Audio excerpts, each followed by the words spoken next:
Hey, what is going on, guys? This video today is going to be covering 3 lesser known things that you need to learn to become a great Fortnite player.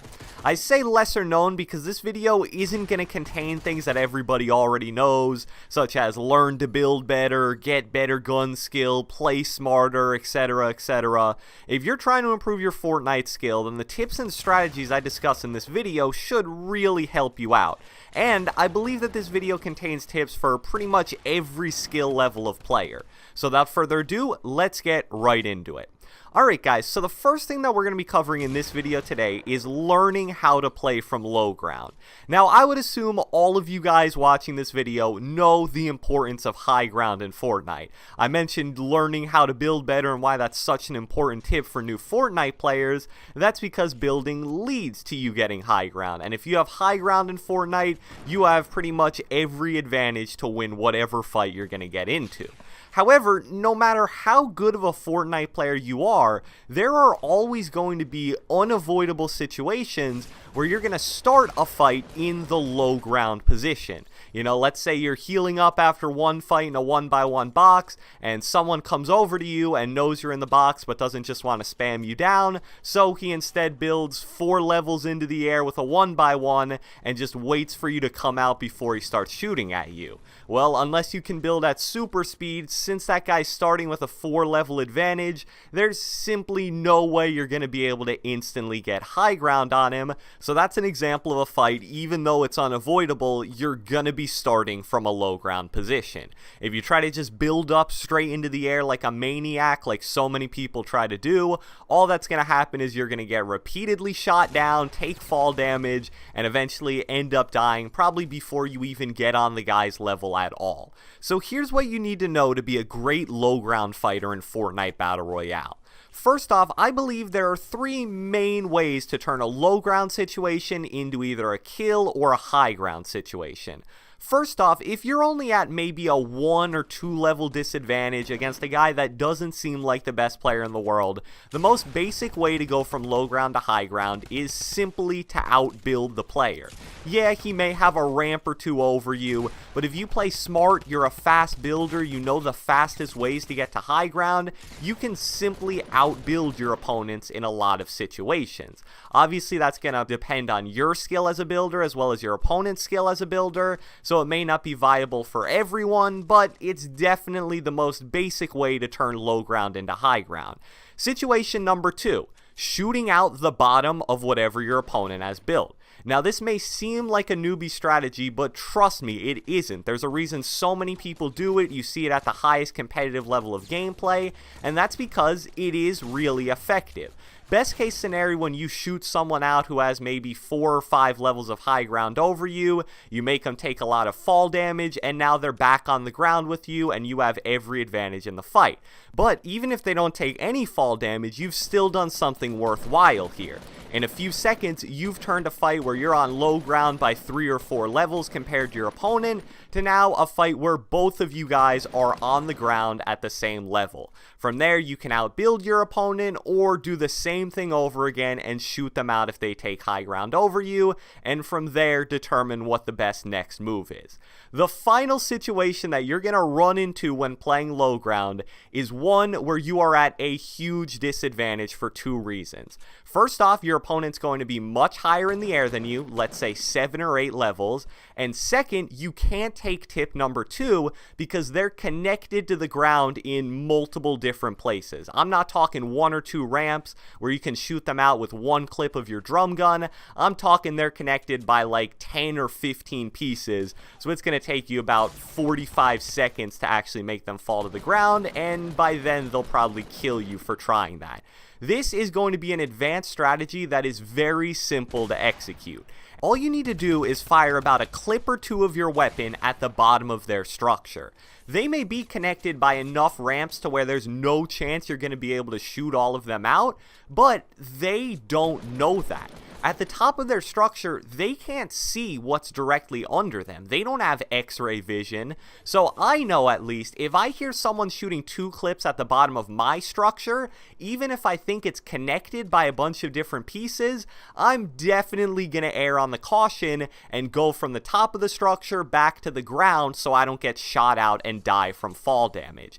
As soon as you hear that, either them drop a bounce pad, a launch pad, or just begin to build to the bottom of their structure, you want to immediately begin to take high ground. It's kind of like comparable to the two escalators in the mall, where one's always going down and one's always going up. As you're going to high ground, they're going to low ground, and that is definitely good news for you. And what they're going to find when they go to the bottom of their structure to see who's shooting it out is that they could have stayed up there, and now you have 5 levels of high ground over them, which is a fight that you should win every day of the week. Moving on to tip number 2, we're going to be covering one of the biggest Fortnite bad habits that I see even really great players struggling with, and that is not understanding the importance of building in close range fights. Like I said at the beginning of this video, I think everybody knows by now how important it is to build in Fortnite. It is the #1 thing that gives the game such a large skill gap at the moment. However, I always see people struggling to build in close range engagements. And let me give you an example of exactly what I'm talking about right now. I'm going to bring up a picture from one of my previous gameplays and throw it on the screen right now of what I would consider a fair close range fight between you and an enemy. As you can see here, I definitely have a slight advantage in this fight due to the fact that I have a little bit of high ground over this guy, even though I am jumping towards him, and also I definitely have more health since I'm starting at 191. We'll just pretend for a second that I'm at, like 100, 125, or 150. This is a fight that could easily go either way. Shotguns are so fluky in Fortnite, and what I feel like most people, probably the majority of people, would do in this fight would be take a shotgun shot as you're jumping towards this guy, fall to the ground, pull out your drum gun, and just immediately start spraying. I'm not saying that's the worst play in the world, but you don't know how much health this guy has, you don't know how good of a player he is, you don't know how accurate he is, so you're really putting a lot of faith into the randomness of Fortnite, and also putting a lot of faith into your close range skill as a player. What happens if you hit for 13 with this shotgun shot, and this guy hits you for 130? Well, now it's gone from a fight where you have a slight advantage to a fight where you're either dead or one shot away from dying. That is why you need to build in these close range engagements, and you need to know what to build in these close range engagements. I feel like people get really bloodthirsty when it's close range combat, and they feel like building's only gonna hurt them because it's gonna prevent them from getting off shots. But all it's really gonna do is turn fair fights into fights where you have a slight advantage. And I'm not talking straight up build fights, I'm talking things as simple as placing one wall so you can left side peek it, placing a wall and a ramp so you can shoot from high ground with a head glitch while this guy just looks at you from the ground.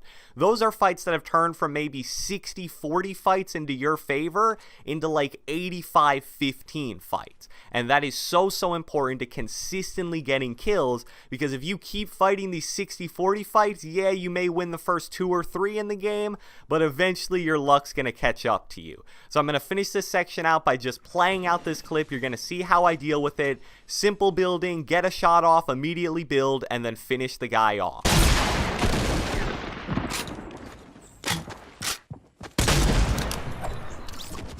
So the final thing that we're going to be covering in this video today is how to deal with third-partiers in Fortnite.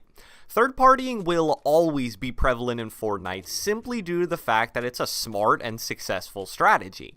And now, with all the new fast transportation methods in Fortnite and with more on the way, third-partying is only getting more viable, so you're going to have to learn how to deal with it. I have 2 tips to help you guys do that. The first deals with prevention, and the second is a super effective strategy for when you get stuck in an unavoidable situation where you're getting third party.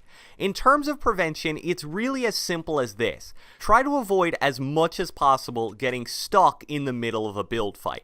Third partiers are always going to gravitate to the very middle of what's going on. So if in a crazy 2-team build fight where some of your friends are in the middle, some of your friends are in the air, some of your friends are on the ground, you can stick to the outskirts of the fight. That will give you a good chance to deal with any third partiers that drop onto the fight from, say, a rift or a porta rift or a launch pad or whatever. And if you are going to get stuck in the middle of a build fight because simply it's unavoidable at times, always try to pack either a launch pad or rift to go or even just a single bouncer, because if you get stuck on high ground with people trying to shoot you down and shoot at you, it's really difficult if you don't have any method of quick transportation to get you out of there in a hurry. Now, the super effective way to deal with situations where you are getting third-partied and it's simply unavoidable from the beginning is what I like to call third-partying the third-partiers. And I actually learned this from a summer skirmish game. I don't remember who did it, but it was a really, really good player. And it basically worked like this. It was a solo game, and he was fighting another player. And then out of nowhere, unexpectedly, a third-partier came along and just started mowing down both of them. What most people would do in this situation would be to choose one of the two players, try to get a quick kill, and then deal with the other remaining enemy. What this guy in the summer skirmish chose to do instead was way smarter. As soon as he saw he was being third-partied, he used the chaos as an opportunity to hide in a dark corner in the middle of his built structure. With him no longer in the fight, the other two players obviously began to fight each other. As soon as he heard the gunshots and damage being taken on both sides, he immediately popped out, built to high ground, and third-partied them both, cleaning up 2 kills. When I saw that, I was just absolutely amazed. In a matter of seconds, this guy went from a likely death via being third-partied to picking up 2 easy kills. So I hope you guys enjoyed this video. Be sure to leave a like, leave a comment, subscribe, turn on post notifications, do whatever the heck you want, and I will catch you guys next time.